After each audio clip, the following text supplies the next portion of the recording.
Sinful Temptation. Episode 2. Moving in. 3 weeks had passed since the wedding. 3 weeks of Isabella trying, and failing, to get Dante Blackwood out of her mind. She'd replayed that night 1,000 times.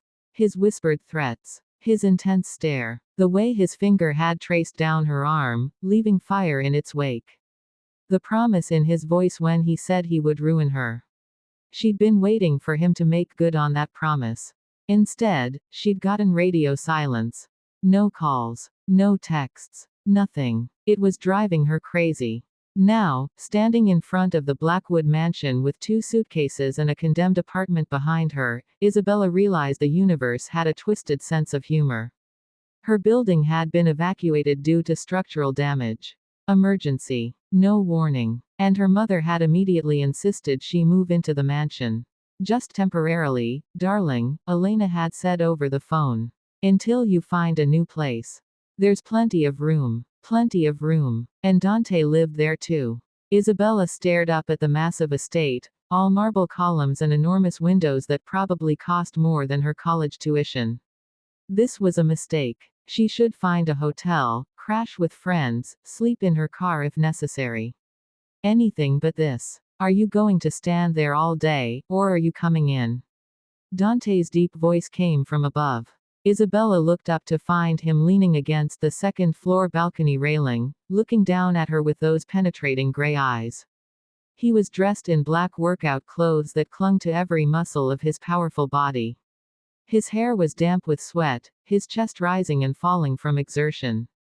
He'd obviously just finished at the home gym.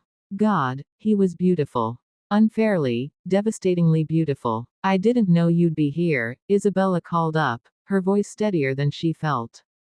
I live here. His tone was flat, emotionless.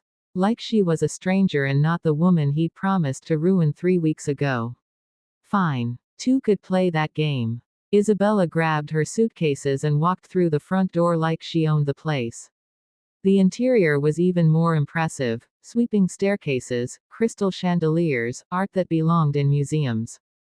Dante descended the stairs with predatory grace, each step deliberate and controlled.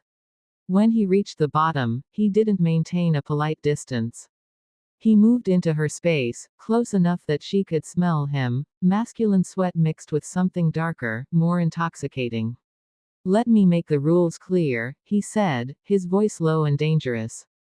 Since we're going to be living under the same roof. I'm listening. Isabella lifted her chin, refusing to be intimidated. Rule 1. Stay out of my way. His gray eyes bored into hers. Rule 2. Don't walk around half-dressed.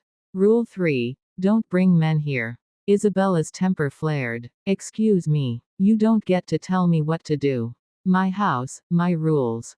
It's Richard and my mother's house. He laughed, but there was no humor in it. Sweetheart, Richard owns the company. I own everything else, including this house. He lives here because I allow it. The casual display of power should have been off-putting. Instead, it sent a forbidden thrill straight between her thighs. Then maybe I should find somewhere else to stay, she said, even though they both knew she had nowhere else to go. Maybe you should. He moved closer, crowding her against her suitcases. But you won't. Because you're broke, your mother would be disappointed, and you hate disappointing people. How did he know that? They'd barely spoken. What's your problem with me? Isabella demanded. His jaw tightened. For a moment, she saw something raw flash in his eyes, hunger, conflict, rage. Then the mask slipped back into place. My problem is that you're 23. Beautiful, and living in my house. His voice dropped to a dangerous whisper. My problem is that you look at me like you want me to take you right here on this marble floor. And sweetheart. His hand came up, his thumb brushing across her lower lip. I'm really good at giving women what they want. But I'm even better at making them regret it. Her breath caught. His touch was electric, sending shockwaves through her entire body. I don't, she started. Yes, you do. His eyes darkened. But here's the thing, Isabella. I don't cross certain lines anymore. Family is off limits. So do yourself a favor and hate me. It'll make living together a lot easier. He grabbed her suitcases like they weighed nothing and headed up the stairs. East Wing, he called over his shoulder.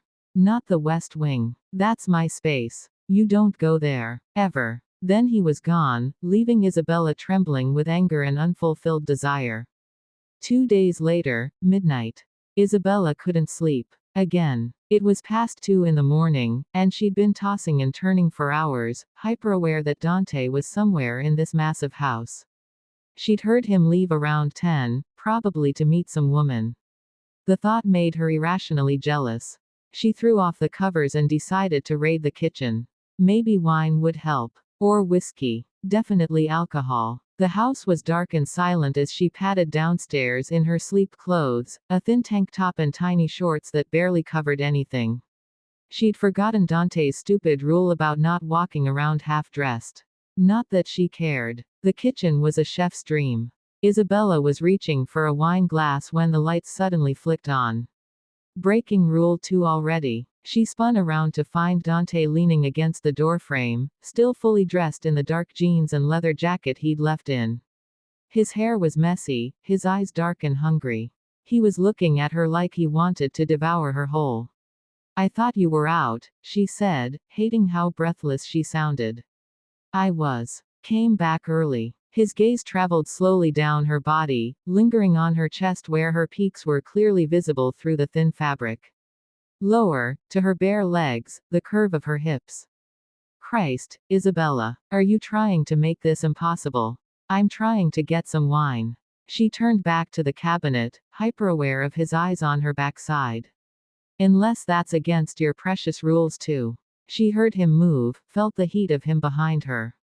His hands landed on the counter on either side of her, caging her in. His chest pressed against her back, and she felt every hard plane of his body, including the thick length of him pressing against her lower back. He was aroused. Fully, undeniably aroused. "You want to know what the real rule is?" His breath was hot against her ear. "The real rule is that I need to stay the hell away from you. Because every time I see you, I think about all the ways I want to have you. Slow and gentle until you're begging. Then rough and dirty until you forget your own name." Isabella's core clenched. Heat flooded between her thighs, making her wet and aching. "I think about bending you over this counter," he continued, his voice rough with need. "Making you scream while I take you from behind. I think about how tight your kitten would be, how sweet you'd taste on my tongue." She couldn't breathe, couldn't think, could only feel the heat of him, the promise in his words. "Then why don't you?" The words left her mouth before she could stop them. His hand fisted in her hair, tugging her head back so she was forced to look up at him. His eyes were molten silver, his jaw clenched with restraint. "Because you deserve better than a man who doesn't believe in love. Better than someone who'll use you and leave you." His voice was tortured. "Better than me, Isabella. What if I don't want better?" Something in him snapped. His mouth crashed down on hers in a brutal, claiming kiss. It was nothing like she'd imagined, it was harder, more desperate, more consuming. His tongue invaded her mouth, tasting her, owning her. Isabella moaned and turned in his arms, pressing herself against him. His hands were everywhere, in her hair, on her waist, cupping her backside and lifting her onto the counter. He stepped between her thighs, grinding against her core, and she gasped at the friction. "This is wrong," he growled against her lips. "I don't care," she panted. His hand slid under her tank top, finding her bare chest. When his thumbs brushed over her sensitive peaks, she cried out. "So responsive," he murmured, pinching gently. "I wonder how wet you are right now. Should I check?" His hand slid into her shorts, and they both groaned when he found her soaked. "Drenched," he said with dark satisfaction. "All for me, princess." "Yes," she whimpered. He worked one finger inside her tight heat, then two, and Isabella thought she might die from pleasure.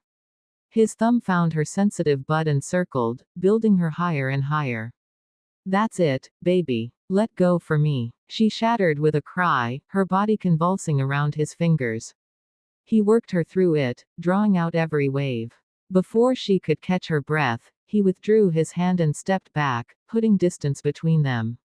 "That's all you get tonight," he said, his voice rough. Isabella stared at him, dazed and desperate. What? You wanted a taste of what I can do. There it is. His eyes were hard despite the obvious bulge straining his jeans. Now go back to your room and think about whether you really want to play this game with me. Dante. Go, Isabella, before I change my mind and take you right here. She slid off the counter on shaky legs and fled, his dark laughter following her up the stairs. Back in her room, Isabella touched her lips where he'd kissed her, her body still humming with unsatisfied need. This was just the beginning. She knew it with absolute certainty. Dante Blackwood had drawn first blood. Now it was her turn.